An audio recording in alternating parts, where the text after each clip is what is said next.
দেওয়া হয়েছিল, এটা একটা প্রজেক্ট হিসেবে হয়েছে। প্রথমত ডিসেম্বরের 31 তারিখ পর্যন্ত তাদের সাথে একটা সম্মতি হয় যে আমাদের এই প্রজেক্টটা ডিসেম্বরের 31 পর্যন্ত থাকবে। তাহলে হুট করে মাসে শুধু স্থানীয়দেরকে বাদ দিয়ে কেন রোহিঙ্গাদেরকে বহাল রাখলো? তাহলে এটা কি বৈদেশিক একটা ষড়যন্ত্র কিনা?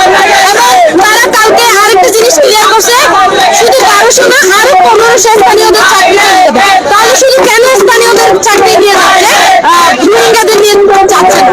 আমরা যদি মনে করি তাদের ফান্ড নাই প্রাণ নাই, তাহলে হয়তো কি কিছু স্থানীয়দের আর কিছু রোহিঙ্গাদের চাকরি চলে যেত, কিন্তু তারা ওইটা করেনি, সরাসরি স্থানীয়দের চাকরি দিল।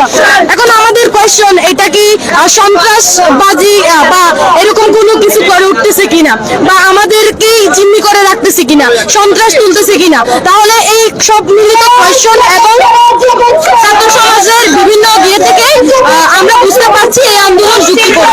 সেই হিসাবে আমি উখিয়ার মেয়ে হিসাবে, আমি অন্য ছাত্র প্রতিনিধি হিসাবে নয়, আমার নিজের দায়বদ্ধতা এবং উখিয়ার মেয়ে হিসাবে আমি এখানে অবস্থান নিয়েছি। ধন্যবাদ। আমাদের যে ডিসেম্বর মাসের যে কন্টেন্টটা শেষ হওয়ার কথা ছিল, ওটা ওনারা আমাদের জুন মাসে মে মাসের শেষের দিকে শেষ করে দিছে। তাহলে ঈদের আগে কেন শেষ করে দিল?